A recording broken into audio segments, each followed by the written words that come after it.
안녕하세요. 잘 때 듣는 세계사 잘듣세의 성우 이지선입니다. 오늘 우리가 마주할 이야기는 조선의 찬란한 태양이 저물고 시작된 피의 계절입니다. 성군 문종의 고독한 죽음 이후 수양대군이 휘두른 서슬퍼런 칼날이 새겨넣은 비극의 기록, 계유정난을 다룹니다.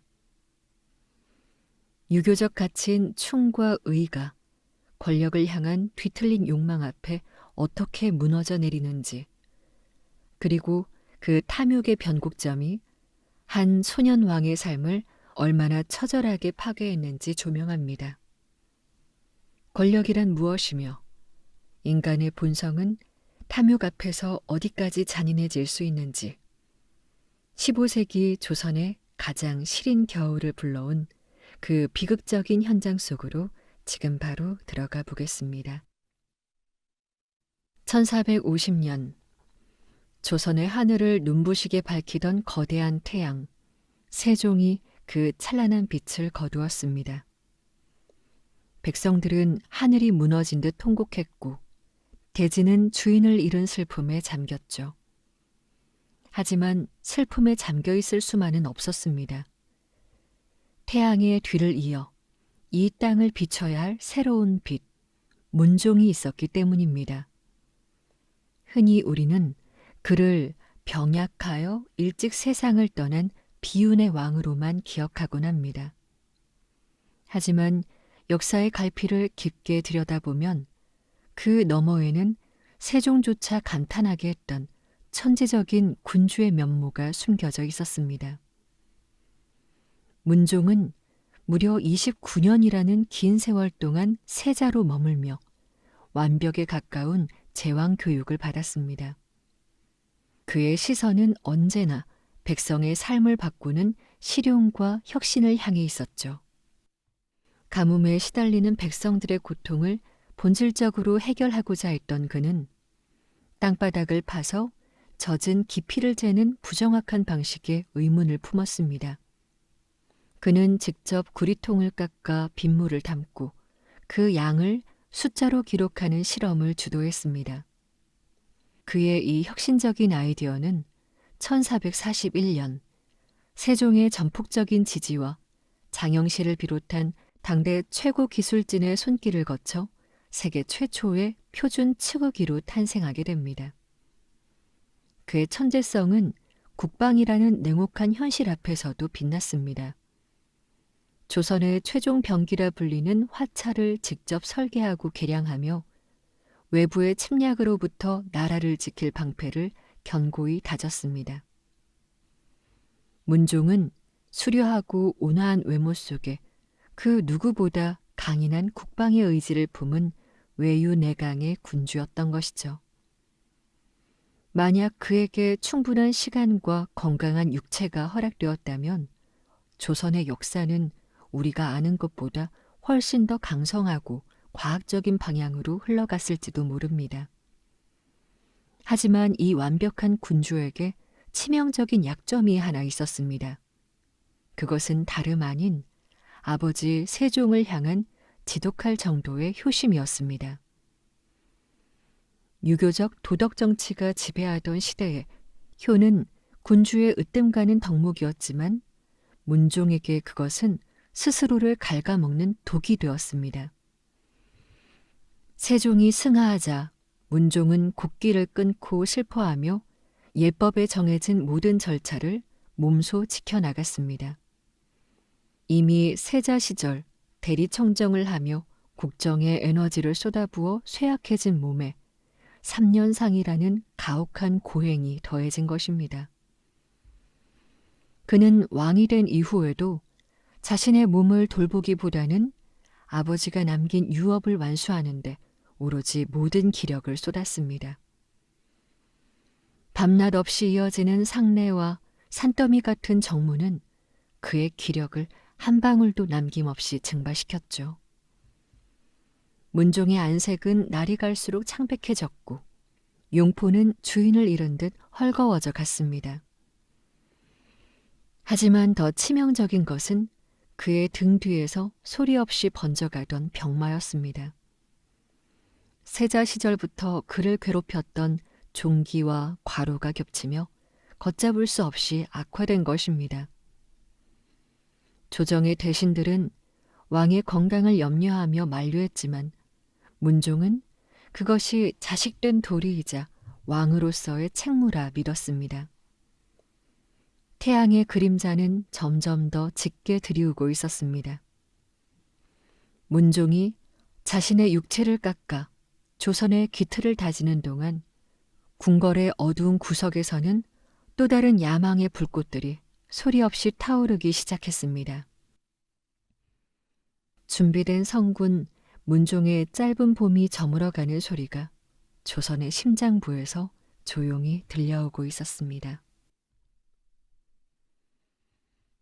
1452년 조선의 정궁 경복궁은 숨소리조차 내기 힘든 무거운 정적에 휩싸였습니다. 즉위한 지 불과 2년 4개월. 준비된 성군 문종의 시간은 너무나 허무하게 모래시계의 마지막 모래알처럼 빠져나가고 있었습니다.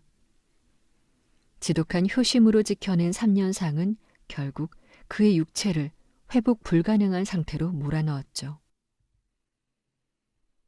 39이라는 한창 나이에 마주한 죽음 앞에서 문종을 가장 괴롭힌 것은 자신의 명줄이 아니라 이제 겨우 12살이 된 어린 아들 단종의 앞날이었습니다.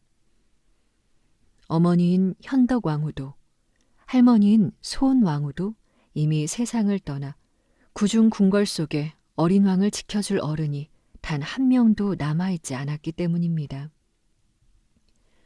고립무원의 처지에 놓인 자식을 두고 떠나야 하는 아버지의 심정은 오죽했을까요? 문종은 가쁜 숨을 몰아쉬며 영의정 황보인과 오의정 김종서를 침소 깊숙이 불러들였습니다. 그는 떨리는 손으로 대신들의 손을 꽉 잡고 가슴 깊이 묻어두었던 유교를 남겼습니다. 어린 세자를 지켜달라. 그것은 지엄한 군주의 명령이라기보다 홀로 남겨질 자식을 걱정하는 한 아버지의 마지막 부탁에 가까웠습니다. 문종은 이미 알고 있었습니다. 자신의 죽음이 가져올 거대한 힘의 공백을, 그리고 하늘이 내린 군주의 권위조차 냉혹한 권력의 충돌 앞에서는 한낱 종잇장처럼 흔들릴 수 있다는 사실을 말이죠. 문종이 마지막 숨을 거두는 순간 조선의 시스템은 거대한 시험대에 올랐습니다. 세종이 공들여 쌓아 올린 견고한 질서의 틈새로 야망이라는 이름의 안개가 스며들기 시작했습니다. 왕은 너무나 어렸고 그를 보필하기로 약속한 원로 대신들은 왕권을 압도할 만큼 지나치게 강력했습니다. 그리고 궁궐 밖에는 호시탐탐 기회를 노리는 유능하고 야심만만한 숙부들이 늑대처럼 버티고 있었습니다. 특히 문종의 동생이자 세종의 둘째 아들인 수양대군은 범상치 않은 존재감을 뿜어내며 이미 권력의 추를 흔들고 있었습니다. 문종이 남긴 마지막 부탁은 역설적으로 신하들이 왕권을 휘두르는 명분이 되었고, 이는 다시 종친들의 반발을 부르는 도화선이 되었습니다.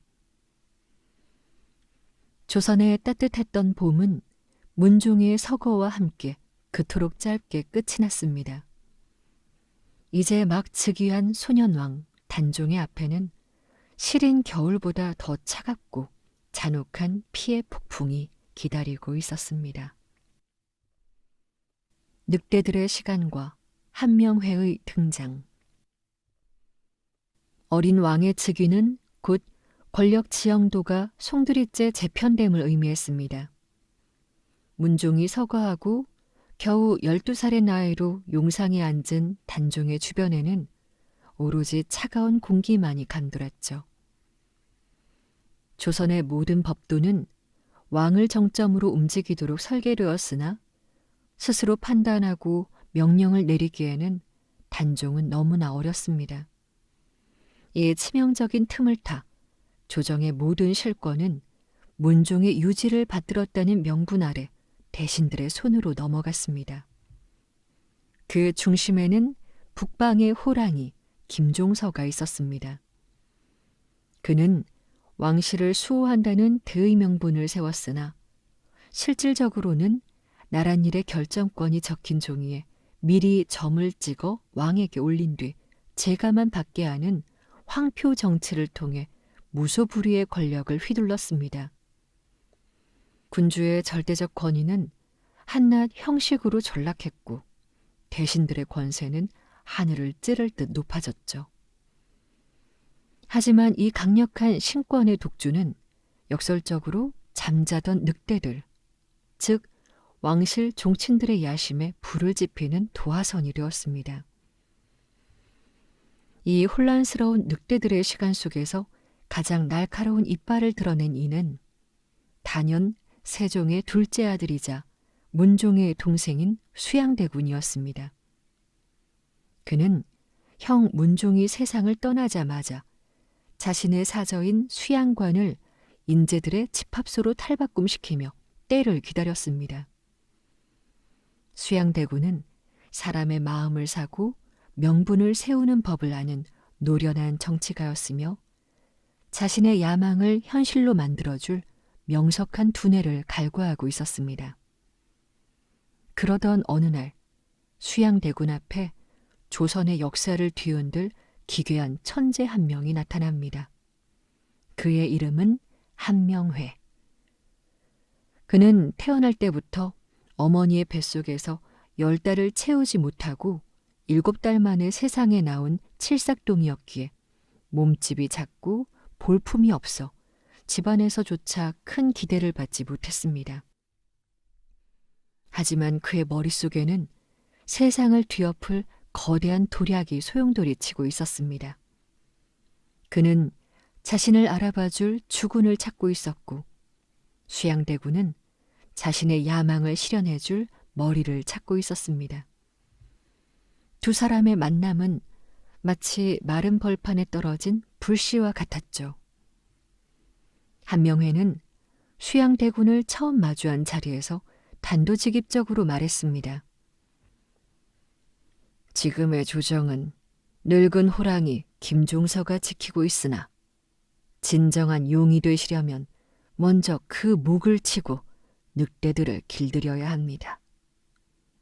이 한마디는 수양대군의 가슴속 깊이 숨겨진 야망의 뇌관을 건드렸습니다. 수양대군은 이 기괴한 책사의 안목에 감탄하며 그를 자신의 신복으로 삼았습니다. 한명회는 즉시 행동에 나서죠. 그는 전국에서 내로라 하는 무사들과 책략가들을 수양대군의 아래로 집결시키기 시작했습니다. 그리고는 훗날 살생부라 불리게 될 치밀한 명단을 작성하며 조선의 새로운 권력 지도를 그려나가기 시작했습니다. 누가 수양의 편에 설 것인가? 그리고 누가 수양의 칼날 아래 사라질 것인가? 한명회는 한 장의 종이 위에 피의 숙청을 예고하고 있었습니다. 수양대군과 한명회의 만남은 조선의 운명을 바꿀 거대한 소용돌이의 시작이었습니다.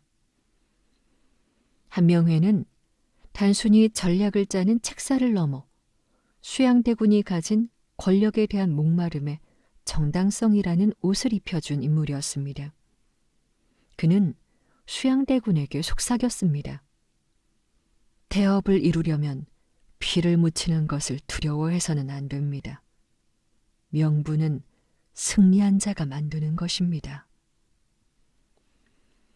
조선 건국 이래 국건이 지켜온 장자 계승이라는 왕위 계승의 엄격한 질서는 이제 한 인간의 뒤틀린 욕망과 기괴한 천재의 도략 앞에 무너지기 일보 직전이었습니다. 수양대군은 본격적인 거사를 앞두고 철저한 자기 기만과 심리전을 펼쳤습니다. 그는 김종서의 감시망을 피하기 위해 일부러 거친 행동을 일삼으며 정사에는 전혀 관심이 없는 척 연기했습니다. 심지어 스스로 명나라 사신이 되어 길을 떠나기도 했죠. 이는 자신이 권력욕이 없음을 증명해 김종서와 원로 대신들의 경계심을 늦추려는 고도의 계산이었습니다. 하지만 명나라로 향하는 그 길 위에서 수양대군은 오히려 결심을 굳건히 다졌습니다. 조선의 법도와 유교적 명분 그 너머에 존재하는 절대 권력을 향한 질주를 시작하기로 한 것입니다.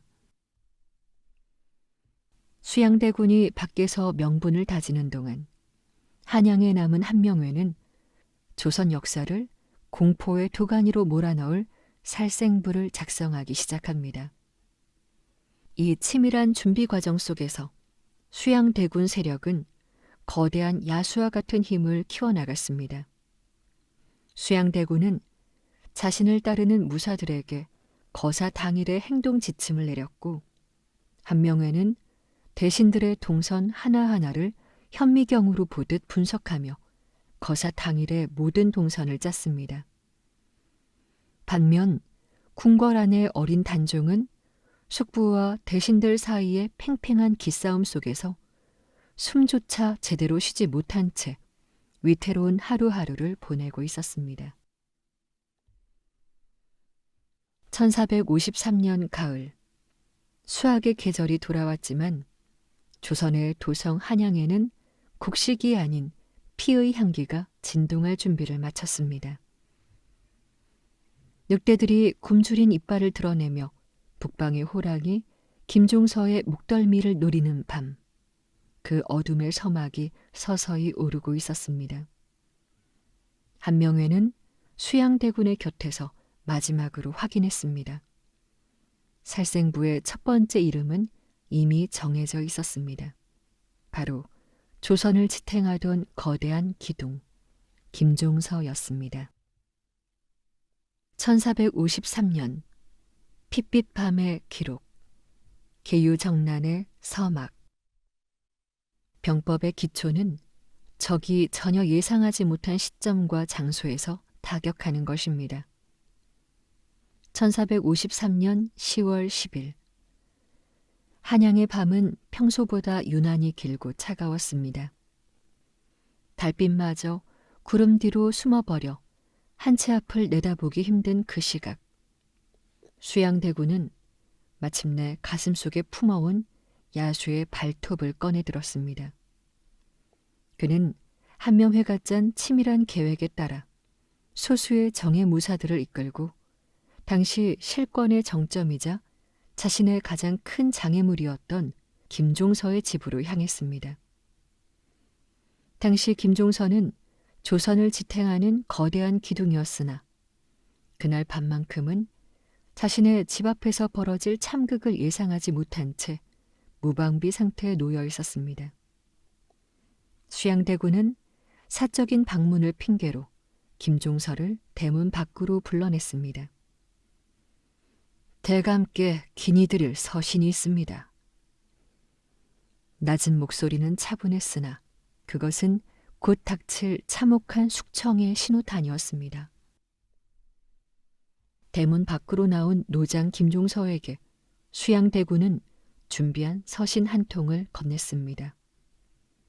김종서가 희미한 달빛 아래 서신을 읽으려 고개를 숙인 바로 그 찰나, 수양의 수하이자 괴력을 가진 장사 임어을 운이 올 속에 숨겨둔 묵직한 철퇴를 휘둘렀습니다.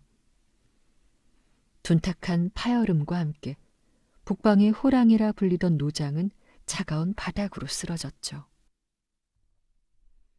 실록에 따르면 그는 그 자리에서 숨을 거두지 않았습니다. 피 흘리는 몸을 이끌고 피신했던 김종서는 다음 날 아침 수양의 명을 받은 양정 등에 의해 결국 비극적인 최후를 맞이합니다. 김종서의 쓰러짐은 단순히 한 고관의 소멸을 넘어 세종과 문종이 평생 공들여 쌓아 올린 조선의 법도와 유교적 질서가 왕족의 야망이라는 서슬퍼런 칼날 앞에 무너져 내렸음을 알리는 상징적인 사건이었습니다. 하지만 이것은 시작에 불과했죠. 김종서가 쓰러진 직후 한양 곳곳에서는 한명회가 작성한 살생부에 따라 또 다른 늑대들이 먹잇감을 향해 질주하기 시작했습니다. 조선의 밤은 이제 막 핏빛으로 물들 준비를 마친 상태였습니다. 김종서가 쓰러진 시각, 경복궁의 거대한 문 앞에는 수양대군의 그림자이자 이 모든 판을 설계한 책사 한명회가 서 있었습니다. 그는 이미 궁궐의 문을 장악하고 자신의 손에 조선 정계의 운명이 담긴 살생부를 펼쳐든 상태였습니다. 수양대군은 김종서를 처단한 직후 단종을 압박하여 대신들을 급히 대궐로 소집하게 했습니다. 영문도 모른 채 한밤중에 입궐하던 대신들은 광화문 앞에 늘어선 삼엄한 무사들의 기세에 숨이 막혔을 것입니다. 한명회는 들어오는 인물들의 얼굴을 확인하며 살생부를 훑었습니다. 수양대군에게 협조할 가능성이 있는 자들은 생의 칸으로 분류되어 목숨을 건졌으나 김종서와 뜻을 같이 했거나 왕실의 정통성을 고집할 인물들은 가차없이 사의 칸에 적혔습니다. 영의정 황보인을 비롯하여 조극관, 이양 등 문종의 유지를 받들며 소년왕을 지키려 했던 충신들이 궁궐 문을 넘어서자마자 수양의 무사들이 달려들었습니다. 그날 밤 궁궐 마당은 신하들이 흘린 뜨거운 피로 물들었습니다. 절규와 통곡 소리가 한양의 새벽 공기를 찢어놓았죠. 날이 밝자 수양대군은 피 묻은 칼을 뒤로 숨긴 채 어린 조카 단종 앞에 섰습니다. 그는 김종서 일당이 무반을 꾀하려 했기에 자신이 종친으로서 이를 사전에 진압했다는 거짓 보고를 올렸습니다.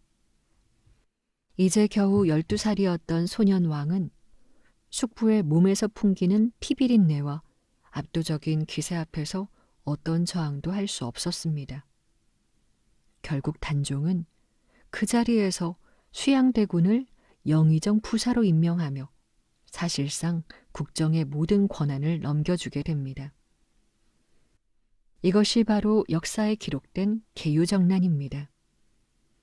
어지러움을 평정한다는 거창한 이름이 붙었지만 그 본질은 왕관을 향한 숙부의 잔인한 찬탈극에 다름 아니었습니다. 한명회는 이 공으로 단숨에 공신 1순위에 오르며 조선 최고의 권력자로 부상하게 됩니다.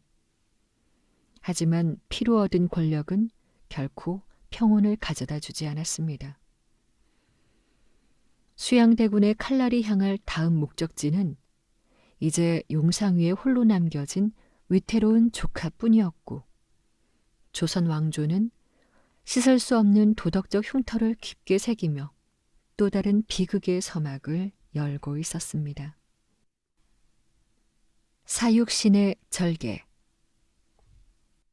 계유정난의 피냄새가 채 가시기도 전인 1455년 조선의 궁궐에는 다시 한번 거대한 곡소리와 환호가 엇갈렸습니다. 수양대군은 어린 조카 단종으로부터 왕위를 물려받는 형식을 빌려 마침내 용상에 올랐습니다. 그가 바로 조선의 제7대 왕 세조입니다. 당시 통치자들에게 가장 중요한 가치는 하늘의 뜻인 천명이었습니다. 하늘이 부여한 도덕적 정당성만이 군주의 자리를 지탱하는 유일한 힘이라 믿었기 때문입니다. 하지만 세조의 집권 과정에는 천명 대신 서슬퍼런 칼날과 비정한 배신만이 가득했죠. 수많은 이들이 세조의 압도적인 권력 앞에 무릎을 꿇고 고개를 숙였지만 세종과 문종의 깊은 은혜를 입었던 지편전 학사들의 생각은 전혀 달랐습니다. 그들에게 임금은 오직 한 명, 영월의 차가운 곳으로 쫓겨난 어린 단종뿐이었습니다. 성삼문, 박팽년, 하위지, 이계, 유성원, 유응부. 훗날 우리가 사육신이라 부르게 될 이들은 세조가 즉위한 이듬해인 1456년 명나라 사신을 맞이하는 연회장에서 세조를 시해하고 단종을 복위시키려는 거사를 치밀하게 계획합니다. 그러나 역사의 수레바퀴는 비극적인 방향으로 굴러갑니다. 거사 직전 함께 뜻을 모았던 동료 김질이 권력의 공포를 이기지 못하고 세조를 찾아가 모든 사실을 밀고한 것입니다. 한순간에 조선의 충신들은 역적의 멍에를 쓴 채 차가운 옥사로 끌려갔습니다. 분노한 세조는 성삼문을 비롯한 주동자들을 직접 국문하기 위해 궁궐 마당으로 끌어냈습니다. 피비린내 나는 찬탈을 정당화하려 했던 세조는 성삼문에게 물었죠. 어찌하여 과인을 배반하려 하느냐? 이때 성삼문의 대답은 조선 역사를 통틀어 가장 서슬퍼런 일갈로 남았습니다. 그는 세조를 결코 전하라고 부르지 않았습니다.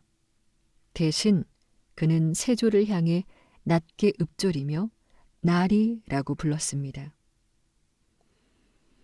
이는 세조를 왕으로 인정하지 않으며 한낱 찬탈자에 불과하다는 선언이었습니다. 성삼문은 나는 전왕의 신하이지 나리의 신하가 아닙니다. 나리가 준 녹봉은 하나도 먹지 않고 창고에 쌓아두었으니 모두 가져가십시오. 라며 호통을 쳤습니다. 실제로 그의 집을 조사해보니 세조가 즉위한 날부터 내린 녹봉이 단 한 톨도 손대지 않은 채 먼지 속에 쌓여 있었다고 전해집니다. 이처럼 굳건한 충심과 절개는 권력으로도 꺾을 수 없는 거대한 성벽과도 같았죠. 세조는 더욱 경노하여 낙형, 즉 달궈진 쇠로 살을 지지는 참혹한 형벌을 명했습니다. 시뻘건 쇠붙이가 살을 파고드는 지독한 고통 속에서도 성삼문은 신음 한 번 내지 않았다고 합니다.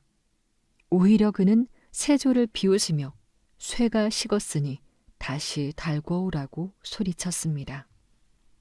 세조의 국문장에서 성삼문이 보여준 서슬퍼런 기계는 함께 끌려온 동료들에게도 뜨거운 불꽃이 되었습니다. 특히 세조가 그 재능을 아껴 끝까지 회유하려 했던 박팽년의 절개는 참으로 눈부셨습니다. 세조는 박팽년에게 지금이라도 마음을 돌려 나를 임금이라 부른다면 살려주겠다 라며 마지막 손길을 내밀었습니다. 하지만 박팽년은 이미 마음을 굳힌 상태였습니다. 그는 이미 세조에게 보내는 모든 답장에 신하를 뜻하는 신이라는 글자 대신 클 거자를 써서 자신은 결코 세조의 신하가 아님을 문자로서 증명해 보였습니다. 결국 분노가 극에 달한 세조는 사육신과 그들의 일족에게 거열형이라는 가장 참혹한 형벌을 내렸습니다. 수레에 팔다리를 묶어 찢어 죽이는 이 잔인한 처형 앞에 조선의 대지는 비명으로 가득 찼죠. 그들의 시신은 수습되지 못한 채 길거리에 버려졌고 남겨진 부모와 자식들은 노비가 되거나 멸문지화를 당했습니다. 육체는 찢기고 가문은 몰락했으나 역설적이게도 그 순간 도덕적 승리의 깃발은 피를 흘리며 쓰러진 이들의 손에 쥐어졌습니다. 권력은 세조가 가졌을지언정 역사의 정당성과 백성들의 진심 어린 존경은 오로지 사육신의 것이었기 때문입니다. 형장으로 끌려가던 수레 위에서 성산문은 마지막으로 하늘을 바라보며 시의 한 수를 읊었습니다. 이 몸이 죽어가서 무엇이 될꼬 하니 복례산 제일봉에 낙낙장송 되었다가 백설이 만건곤할제 독야 청청하리라. 온 세상이 하얀 눈, 즉 세조의 서슬퍼런 권력 앞에 무릎을 꿇고 엎드릴 때조차 자신은 홀로 푸른 소나무가 되어 끝까지 지조를 지키겠다는 숭고한 선언이었습니다. 사육신의 붉은 피는 칠흑 같은 어둠이 지배하던 세조의 치세 초기, 조선이 지켜야 할 마지막 양심의 불꽃을 밝히고 있었습니다. 백성들은 남몰래 그들의 절개를 칭송하며 눈물을 흘렸고 이들의 희생은 훗날 살인파가 조선 정치의 주류로 성장하여 권력의 독주를 견제하는 거대한 정신적 뿌리가 됩니다. 이제 세조는 자신을 반대하는 모든 입을 막았다고 믿었지만 그가 뿌린 피의 씨앗은 단종의 목숨마저 위태롭게 하며 조선 왕실에 더 깊고 지독한 비극의 그림자를 드리우고 있었습니다. 영월의 달밤에 지는 꽃. 사육신의 처절한 죽음은 도성 한양을 얼어붙게 만들었으나 그 비극의 파장은 세조가 예상했던 것보다 훨씬 더 길고 무겁게 이어졌습니다. 복위운동이 피의 숙청으로 끝난 뒤 세조와 공신들은 살아있는 단종의 존재 자체가 왕권에 대한 영원한 위협이자 잠재적인 불씨라는 사실을 뼈저리게 느꼈습니다. 결국 1457년 세조는 자신의 어린 조카를 상왕에서 노산군으로 강등시키고 강원도 영월의 깊은 오지인 청령포로 유배 보낼 것을 명합니다. 청령포는 깊은 강물로 둘러싸여 있고 뒤편은 험준한 절벽이 가로막고 있어 사실상 지붕 없는 감옥이나 다름없었습니다. 이제 겨우 17살이 된 소년 단종은 그곳에서 홀로 외로운 달빛을 벗삼아 눈물로 밤을 지새워야 했습니다. 한때 만백성의 어버이였던 소년에게 허락된 것은 오로지 한양을 향한 그리움과 멈추지 않는 통곡뿐이었습니다. 단종은 영월의 험한 바위산에 올라 아버지가 잠든 한양 쪽을 바라보며 자신의 처량한 신세를 시로 읊었습니다. 원통한 새 한 마리가 궁중을 나오니 외로운 몸 그림자마저 짝을 잃고 산중을 헤매노나 밤마다 잠들려 해도 잠 이룰 수 없고 수없이 해가 바뀌어도 끝없는 이 한이여. 자규 울음소리 끊어진 새벽산에 잔 달만 밝은데 피눈물 나는 봄 골짜기에 지는 꽃만 붉구나. 하늘도 귀가 먹어 슬픈 사연 못 듣는데 어찌하여 수십만은 이 몸 귀에만 밝게 들리는가. 소년의 피 맺힌 슬픔이 담긴 이 자규시는 영월의 강물에 스며들어 오늘날까지도 듣는 이의 가슴을 저미게 합니다. 하지만 세조에게는 조카의 애달픈 시조보다 자신의 왕좌를 굳건히 지키는 것이 우선이었습니다. 1457년 가을, 유배지에서조차 단종을 다시 옹립하려던 금성대군의 계획이 발각되자 세조는 마침내 인륜의 마지막 선을 넘는 돌이킬 수 없는 결단을 내립니다. 권력이라는 거대한 괴물 앞에서 혈연의 도리는 완전히 자취를 감추었습니다. 소녀는 그저 살아있는 것만으로도 죄가 되는 비정한 현실 앞에 서게 됩니다. 영월의 산세가 붉게 물들어가던 1457년 10월, 소년왕의 마지막을 재촉하는 차가운 죽음의 사자가 강물을 건너 청령포로 향하고 있었습니다. 왕관을 빼앗긴 것도 모자라 이제는 단 하나 남은 생명조차 내놓아야 했던 소년의 운명은 조선 왕조 역사상 가장 슬픈 달밤을 예고하고 있었습니다. 1457년 10월 24일 강원도 영월의 청령포는 예고되지 않은 죽음의 그림자로 가득 찼습니다. 세조가 보낸 금부도사 왕방연이 단종에게 사약을 내리기 위해 영월에 도착한 것입니다. 한때 임금이었던 소년에게 사약을 내린다는 것은 집행하는 이들에게도 차마 마주하기 힘든 고통이었습니다. 금부도사 왕방연은 단종 앞에 무릎을 꿇고 엎드려 차마 입을 떼지 못한 채 통곡했습니다. 충을 최고의 가치로 여겼던 선비들에게 자신이 모시던 옛 주군에게 죽음을 전달하는 행위는 영혼을 찢는 일이었을 것입니다. 단종은 이미 모든 것을 예감한 듯 담담했습니다. 그는 소리내어 울고 있는 금부도사를 오히려 위로하며 조선 국왕의 고귀한 품위를 잃지 않은 채 초연히 죽음을 맞이했습니다. 실록은 그가 스스로 목숨을 끊었다고 기록하고 있지만 역사의 행간에 숨겨진 야사는 전혀 다른 비극을 증언합니다.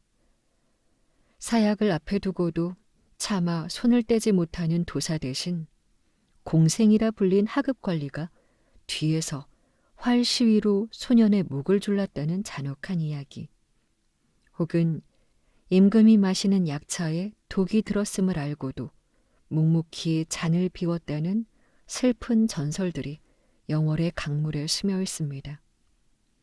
어떤 방식이었든 17 소년의 생명은 그렇게 허무하게 꺼져갔습니다. 권력이란 이름 아래 인류는 철저히 짓밟혔고 조선 왕조의 가장 고결했던 혈통 중 하나는 차가운 영월의 땅에서 마지막 숨을 내뱉었습니다. 죽음 이후의 풍경은 더욱 참혹했습니다.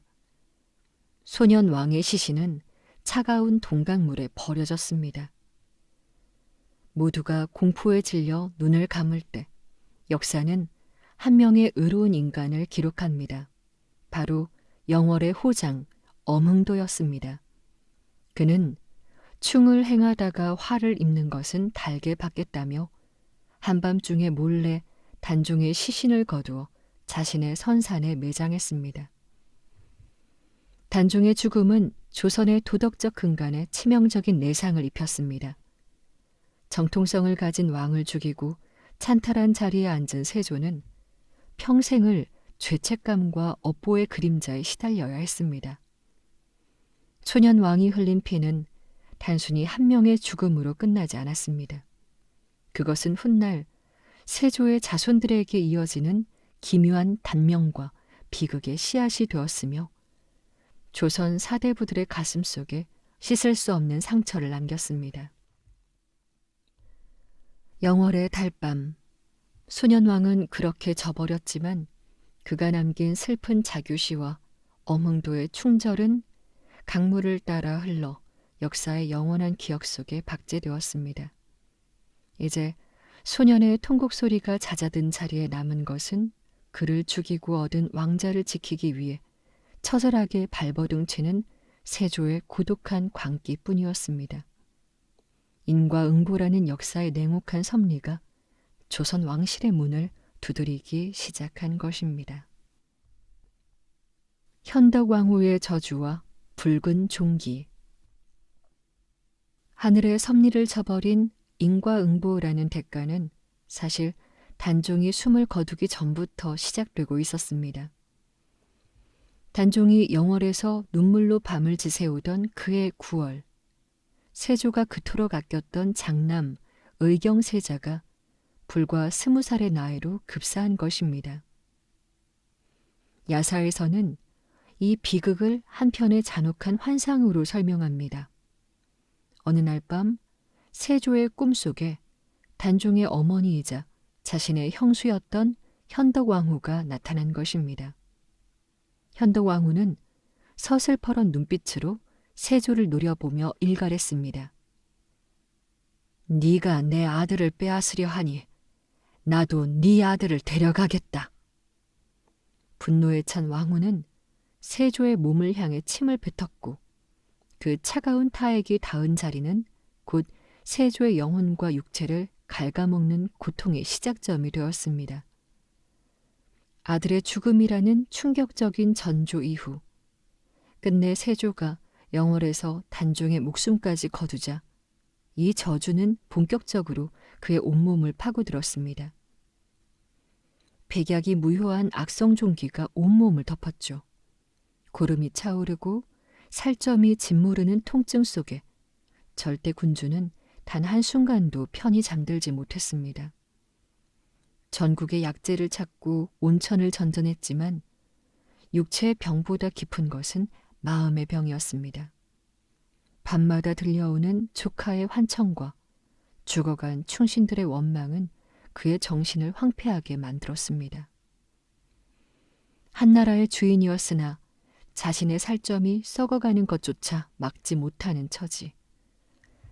세조는 화려한 궁궐 속에서 죄책감이라는 형틀에 묶인 채 서서히 무너져 가고 있었습니다.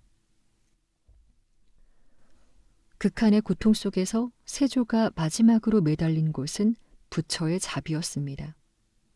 효와 충이라는 명분만을 강조하는 유교는 죄책감에 질린 세조를 구원해주지 못했기 때문입니다. 그는 불경을 번역하는 간경도감을 설치하고 오늘날 탑골공원 자리에 웅장한 원각사지 10층 석탑을 세우며 참회에 힘썼습니다. 야사에 따르면 세조가 오대산 상원사 계곡에서 목욕을 할 때 지나가던 동자가 그의 등을 문질러 주자 종기가 씻은 듯이 나았다고 합니다. 그때 세조가 동자에게 어디 가서 왕의 몸을 씻어 주었다고 말하지 말라 라고 하자 동자는 대왕도 어디 가서 문수보살을 친견했다고 말하지 마십시오 라며 사라졌다는 전설이 내려옵니다. 이는 그가 얼마나 자신의 병을 부끄러워했으며 동시에 구원받기를 갈망했는지를 보여주는 방증입니다. 결국 1468년 세조는 지독한 피부병과 영혼을 갉아먹는 죄책감을 뒤로한 채 52살의 나이로 생을 마감합니다. 그는 경국대전 편찬과 육조 직계제를 통해 강력한 국가 시스템을 정비한 유능한 군주이기도 했습니다. 하지만 그와 동시에 조선 왕조의 찬탈이라는 씻을 수 없는 도덕적 흉터를 새긴 야심가이기도 했죠. 피로 얻은 왕관은 주인의 몸과 영혼을 망가뜨린 뒤에야 다음 세대로 넘어갑니다. 세조가 지키고자 했던 강한 조선은 그가 부정하려 했던 이들의 붉은 피 위에 위태롭게 서 있었습니다. 세조가 남긴 피 묻은 왕관은 이제 그의 아들 예종에게 전해졌습니다. 대개 강력한 군주가 사라진 뒤에는 권력의 향방을 둘러싼 거친 파도가 일기 마련이지만 예종이 마주한 현실은 그보다 훨씬 더 무거웠습니다. 그는 아버지 세조가 다져놓은 강력한 왕권을 지켜내야 함과 동시에 그 과정에서 몸집을 불린 거대한 권력 집단, 훈구파라는 세력을 상대해야 했기 때문입니다. 예종은 즉위 당시 불과 19살의 청년이었습니다. 그는 아버지의 치세를 곁에서 지켜보며 왕권의 지엄함을 누구보다 잘 알고 있었습니다. 비록 몸은 약했으나 예종은 결코 유약한 군주가 아니었습니다. 그는 세조가 시작했던 국가의 법전 기틀인 경국대전의 편찬을 독려하며 조선을 시스템의 나라로 완성하고자 노력했습니다. 또한 공신들의 횡포를 견제하며 세조가 꿈꿨던 강력한 왕실의 위엄을 바로 세우려 애썼습니다. 하지만 운명은 그에게 충분한 시간을 허락하지 않았죠. 예종 역시 아버지 세조로부터 이어진 단명의 그림자에서 끝내 벗어나지 못했습니다.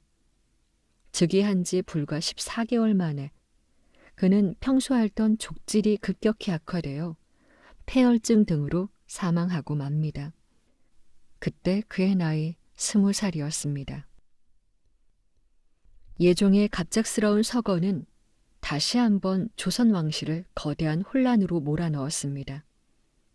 후사가 없었던 예종의 뒤를 누가 이을 것인가를 두고 궁궐 내에는 다시 긴박한 긴장감이 감돌았습니다.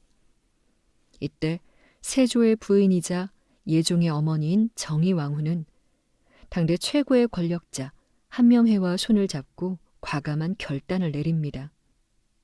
예종의 어린 아들이 아닌 요절한 의경세자의 둘째 아들이자 한명회의 사위였던 자을산 군을 후계자로 지목한 것이죠. 이 드라마틱한 선택을 통해 왕위에 올라 조선의 황금기를 준비하게 된 소년. 그가 바로 조선의 9번째 임금 성종입니다. 예종의 짧았던 치세는 세조의 피 묻은 시대가 저물고 성종이라는 새로운 시스템의 시대로 넘어가는 징검다리와 같았습니다. 아버지의 거대한 그림자에 가려져 자신의 뜻을 다 펼치지 못한 채 쓰러져간 젊은 왕의 죽음은 조선 왕조가 힘의 논리를 지나 법과 질서의 논리로 나아가기 위해 치러야 했던 또 다른 희생이었습니다. 이제 조선은 성종의 즉위와 함께 피로 얼룩진 과거를 씻어내고 경국대전이라는 거대한 질서의 시대를 마주할 준비를 하고 있었습니다. 에필로그. 우리는 오늘 문종의 외로운 사후부터 예종의 짧았던 치세에 이르기까지 조선 왕조의 가장 시렸던 역사의 마디를 함께 지나왔습니다. 아버지가 일찍 떠난 빈자리를 홀로 지켜야 했던 어린 왕, 단종의 눈물과 서슬퍼런 칼날을 휘둘렀던 수양대군의 야망, 그리고 왕자를 차지한 대가로 지독한 병마와 싸워야 했던 세조의 뒤틀린 노년까지 우리는 힘의 논리가 순리를 앞지를 때 역사가 얼마나 깊은 흉터를 남기는지를 목격했습니다. 그 비극의 끝자락에서 예종 역시 아버지의 거대한 그림자를 벗어나지 못한 채 20살이라는 한창 나이에 허무하게 눈을 감았습니다. 피로 물든 시대는 이토록 가혹한 희생을 치른 뒤에야 비로소 무거운 막을 내리고 있었습니다. 하지만 이 짙은 어둠 속에서도 조선은 다시 질서를 세울 준비를 하고 있었습니다. 이제 곧 마주할 성종의 시대는 피 묻은 칼이 아닌 법과 문치가 다스리는 새로운 조선을 꿈꾸게 될 것입니다. 다음 시간에는 조선의 기틀을 완성한 성군이자 비극적인 남편이었던 성종의 시대로 찾아오겠습니다. 지금까지 잘 때 듣는 세계사 잘됐어였습니다. 구독과 좋아요 그리고 멤버십 가입은 저에게 큰 힘이 됩니다. 들어주셔서 감사해요.